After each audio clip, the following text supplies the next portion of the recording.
করার জন্য প্রবেশ করেছি, আমার কাজ হলো চুরি করা। আজকে থেকে আমি তওবা করে নিলাম, আমি আর চুরি করব না।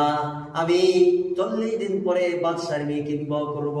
আমি আজকে থেকেই এখান থেকে বের হই। আমি সকালে ফজরের নামাজ থেকে আমি মসজিদে গিয়ে তাকবীরে উলার সাথে নামাজ আদায় করব। সুবহানাল্লাহ কন্যা। মুসলমান দেখেন, আল্লাহ পাক রব্বুল আলামিন 40 দিন তাকবীরে উলার সাথে নামাজ আদায় করার কারণে কেমনে আল্লাহ পাক পরিবর্তন করিয়ে দেয়। জাহান্নামীদের লিস্টি থেকে কেমনে নাম কাটিয়ে আল্লাহ পাক জান্নাতীদের লিস্টির ভিতরে উঠায় নেয়। এইবার তোর গভীর রজনীতে ঘর থেকে বের হয়েছে, বাড়িতে গিয়ে মাকে ডেকে বলে, মা আমার জন্য একটু বেড খেতা এগুলো একটু গুছা দাও না, আমি একটু মসজিদ যাবো।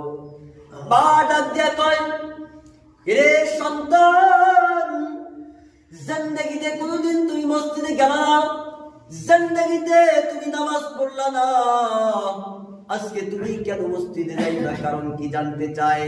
এইবার যুবক ডাক দিয়া কয়, মা আমি 40 দিন পরে বাদশার মেয়েকে বিবাহ করব। সোরের মায়ের বড় কথা, খাস হলো চুরি করে বাদশার মেয়েকে বিবাহ করবো। ঠিক আছে যাও, সবকিছু গোছাই দিস। মা আমি কিন্তু 40 দিনের ভিতরে বাড়িতে আসবো, 40 দিন আমি মসজিদেই থাকবো। দেখেন কিরম প্রভাব আল্লাহ পাক 40 দিনের ভিতরে রাখছে। বহু ব্যাখ্যা 40 দিনে, আজকে যেহেতু সময় না আমি 2-1 মিনিটের মধ্যে শেষ করে দেব। 40 দিনের বহু তত্ত্ববহল অনেক গুরুত্বপূর্ণ রহস্য 40 দিনের ভিতরে আছে না নাই? আছে। মুসলমান খুব ভালো করে বুঝবেন। এইবার সন্তান যখন রওনা দিচ্ছে মসজিদের দিকে, সন্তান মসজিদে গিয়ে উপস্থিত হয়েছে। মসজিদের ভিতরে ফজরের নামাজ থেকে তাকবীর উলার সাথে নামাজ পড়তেছে। এমন মুহূর্তে বাদশা তো মসজিদে গিয়ে দেখে একজন যুবক তাকবীরে উলা প্রথম তাকবীরের সাথে নামাজ পড়ে।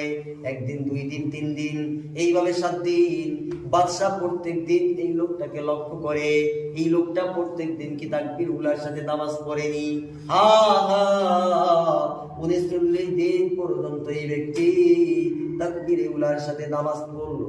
মাঝখানে অনেক মানুষ অনেক কথাই যুবককে জিজ্ঞাসা করলো, কিন্তু মুসলমান যুবক একটাই উত্তর দিল, আমি 40 দিন পর্যন্ত তাকবীরে উলার সাথে নামাজ পড়বো।